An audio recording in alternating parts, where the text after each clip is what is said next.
नमस्कार देशवासियों, जय श्री राम, जय महाकुंभ प्रयागराज। देशवासियों, आज हम बात करेंगे महाकुंभ मंथन की उस कड़ी में कुछ ऐसे संस्थान के बारे में। जैसा कि मैंने पिछले वीडियो में एक संस्थान के बारे में बात करी थी, आज हम उस कड़ी में दूसरे संस्थान के बारे में बात करेंगे। इस वीडियो को आप अंत तक देखना, और अंत तक देखने के लिए मैं इसलिए बोल रहा हूँ कि देशवासियों, इस सोच को आगे बढ़ाना है।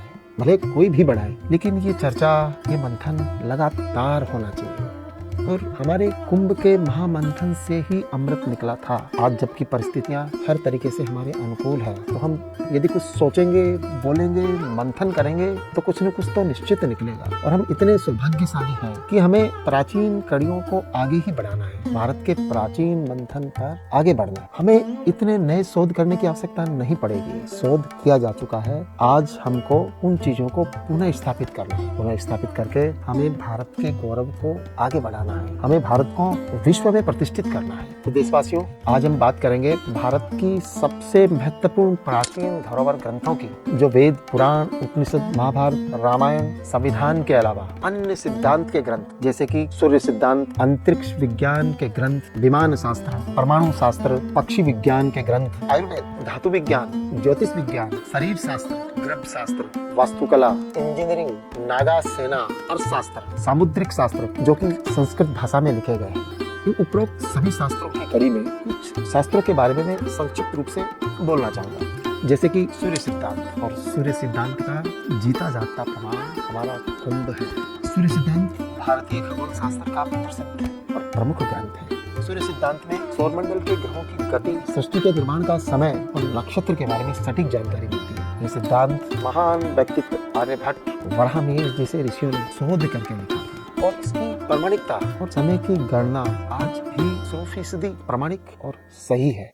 और ये हम हजारों साल से देख रहे हैं कि कब कुंभ आएगा, कब बृहस्पति अपना चक्र पूरा करेगा, इसकी सटीक जानकारी सूर्य सिद्धांत के माध्यम से हमारे पंचांग दे देते हैं। जैसे पक्षी विज्ञान का ग्रंथ, हमारे सभी देवी देवताओं के वाहन पशु एवं पक्षी रहे हैं। हमारे शास्त्रों में भी ये लिखा हुआ है, और हम पढ़ते भी हैं कि हम पशु और पक्षी के साथ भी संवाद कर सकते हैं, और उनके साथ संवाद होता था। पशु पक्षी मनुष्यता को बचाने में इतने महत्वपूर्ण हैं कि आपदा की पूर्व सूचना के संदेश वाहक भी हैं। भरत मुनि के शास्त्र में पक्षियों के बारे में काफी वर्णन है। विमान शास्त्र, महर्षि भारद्वाज ने विमान शास्त्र की रचना की थी। उन्होंने यंत्र सर्वस्व नामक ग्रंथ लिखा था, जिसके एक भाग में विमान बनाने, उसके यंत्र बनाने के साथ चलाने की विधि भी लिखी। इस शास्त्र में 500 तरह के विमान के बारे में लिखा गया है, एवं 8 तरह से चलने वाले विमानों के बारे में भी लिखा गया है, जैसे अग्नि, जल, वायु, बिजली, गैस, तेल, सूर्य की किरणों एवं चुंबक से भी विमान चलते थे। और आज हम देख रहे हैं कि अभी तक तो पेट्रोल से ही चलते थे, अब जरूर सूर्य की किरणों और गैस से विमान चलाने की दिशा में खोज की जा रही है। तथा आज हम देख रहे हैं कि यंत्रों को चलाने के लिए उपरोक्त सभी पर शोध हो रहा है, और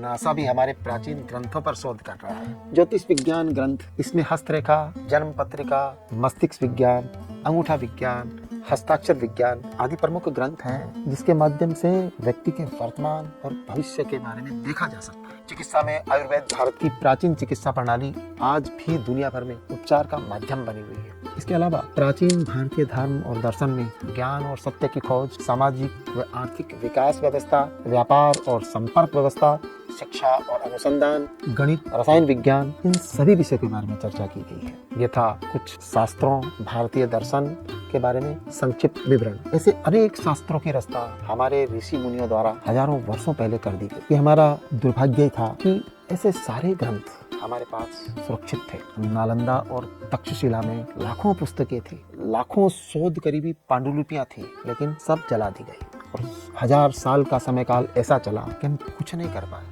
इतना कालखंड काफी लंबा होता है, तो हम इन विषयों पर चर्चा तक करना भूल गए, इन विषयों पर हम सोचना तक भूल गए। जबकि उन्हीं कुछ प्राचीन फार्मूलों से आज समय की गणना से लेकर के मनुष्य कैसे समृद्ध और शांत रहे, हमें राह दिखती है। आज जब हम देखते हैं कि एक महान अवसर आया है, महाकुंभ, 144 साल बाद एक अनुकूल समय में, तो क्या हमें अपनी प्राचीन धरोहर को पुनः स्थापित करने के लिए कुछ प्रण नहीं करना चाहिए? क्या हमें ऐसी सोच विकसित नहीं करनी चाहिए कि हम इस दिशा में कुछ कार्य प्रारंभ कर पाए? समय बदल गया है, तरीका बदल गया है, हमें कुछ ऐसे संस्थान पुनः स्थापित करने चाहिए। उस स्थान के माध्यम से हम अपनी सारी तमाम प्राचीन धरोहर को पुनः स्थापित कर सकें, और जिन महान ऋषियों ने इन ग्रंथों को लिखा है, उनके प्रतीक को या उनकी मूर्तियां बना करके उनको वंदन करें। तो ऐसे संस्थान के माध्यम से हम इन ग्रंथों की खोज, छपाई, संग्रह, अध्ययन तथा आगे के शोध के बारे में मंथन हो। हमारी ये कोशिश हो कि नालंदा एवं तक्षशिला के संग्रह को खोजकर यहाँ पर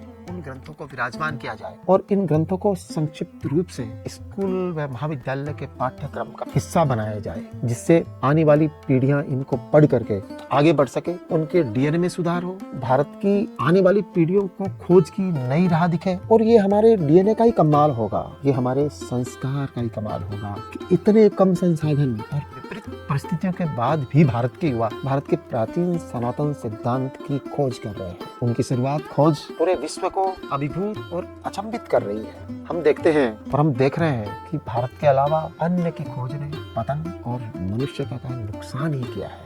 वर्तमान 100 सालों की जो भी खोज रही है, जैसे कि चिकित्सा, उपभोग के साधन, पठन पाठन, परिवार का स्वरूप, संस्कार एवं परमाणुओं ने मनुष्यता और पृथ्वी को क्षतिग्रस्त किया है। और दूसरी तरफ यदि हम देखें तो भारत की प्राचीन कला, खोज, निर्माण की उम्र देखें तो वो आज भी जस की तस है। बात साफ है, पर्यावरण से लेकर के उपयोग, उपभोग तक, संस्कार से परिवार, पिछली पीढ़ियों से आने वाली पीढ़ियों की चिंता, ध्यान से साधना तक, योग से योगी तक, मंदिर से तीर्थ तक, पृथ्वी से ब्रह्मांड तक, पशु पक्षी फसल तक के सारे काम वैज्ञानिक दूरगामी, मानव मस्तिष्क और शरीर कैसे वज्र की तरह हो, इस भाव से किए गए। तो हमें ऐसे संस्थान स्थापित किया जाना चाहिए। और पुनः मैं एक बार बोलना चाहूंगा कि बड़े धार्मिक स्थान के आसपास, जहाँ पर कि करोड़ों लोग आते हो, जहाँ पर विदेशी भी आते हो, उन जगहों के आसपास ही ऐसे संस्थान स्थापित किया जाए। क्योंकि यदि लोग आएंगे तो देखेंगे, कनेक्ट होंगे, फिर जुड़ेंगे, फिर उस चीज को आगे बढ़ाएंगे, फिर वो चीज उस स्वरूप में लागू हो पाएगी।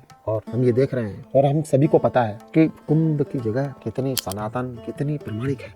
और एक संस्थान की स्थापना भारत का प्रमुख एक मंदिर ही कर सकता है। एक संस्थान की स्थापना भारत का एक मंदिर आराम से कर सकता है। कुंभ के आसपास या कुंभ से 25, 30 या 40 किलोमीटर दूर ऐसे संस्थान स्थापित किया जाए, जिसमें कि सभी तरह के शास्त्र हो और ऐसे प्राचार्य रहे कि शास्त्र के शोध के बारे में आसान तरीके से जनमानस को बता पाए, जिससे वो इनका महत्व समझे। फिर आगे चल करके इन संस्थानों की शाखाएं पूरे भारतवर्ष में खोली जा सकती है। और हम देख रहे हैं जिस तरह से कुंभ का आगाज पूरे विश्व में हो रहा है, भारत के कौशल की चर्चा हो रही है, भारत के हिम्मत की चर्चा हो रही है, भारत की आस्था की चर्चा हो रही है कि 50 करोड़ लोग आ रहे हैं। भारत का जन जन अभिभूत हो रहा है कि भारत के गुरु का आशीर्वाद है, जो बृहस्पति के रूप में हमारे अनुकूल समय में 1000 साल बाद आया है। तो क्या हमको ऐसा नहीं लगता कि कुंभ हमको आह्वान कर रहा है, अमृत तुल्य पूर्वजों की संतानों से कुंभ आह्वान कर रहा है कि देशवासियों, मैं 10-12 सदी से गुरु के साक्ष्य के साथ तुम्हारी प्रतीक्षा कर रहा हूँ। मेरे अमृतमयी संतानों, आओ और साथ में जुड़कर खड़े होकर अमृत काल के अमृत महोत्सव से अमृतमयी अमरता के कार्य का शुभारंभ करो।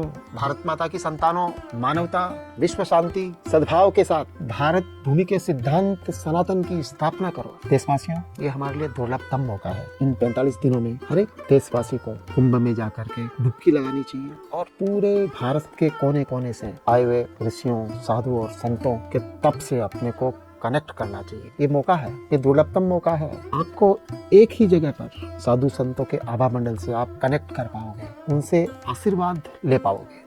और कुंभ हमें भारत को आर्थिक दृष्टि से आगे बढ़ाने की राह भी बताना है। हमारे जो संस्थान हैं वो अमूल्य है, वो प्रतिस्पर्धा से रहित है। उन संस्थानों की जैसी सोच है वैसी विश्व में कहीं भी नहीं है। हम इनके माध्यम से पूरे विश्व को भारत में बुला सकते हैं। और आप समझिए कि आज के इस आर्थिक युग में जब भारत $5 ट्रिलियन इकोनॉमी और आगे चल करके $10 ट्रिलियन इकोनॉमी की राह खोज रहा है, तो ये कितना महत्वपूर्ण होगा। पूरा विश्व एक ही दिशा में दौड़ रहा है, केवल अर्थ की दिशा में। लेकिन भारत की जो प्राचीनतम सोच है वो धर्म, अर्थ, काम, मोक्ष चारों की है। भारत के सिद्धांत में इन चारों सोच का समाधान है। मैं आशा करता हूँ कि आप लोग भी इस विषय में सोचेंगे, मंथन करेंगे, कुछ पढ़ेंगे, लिखेंगे, बोलेंगे, जिसको जो बन पड़े वो करेंगे। हमें इस सोच की एक क्रांति बनानी है। हमें ऐसी सोच का एक ऐसा माहौल बनाना है कि हम सभी मिलकर के भारत की सोच को, भारत माता को विश्व में न केवल विश्व गुरु के रूप में बल्कि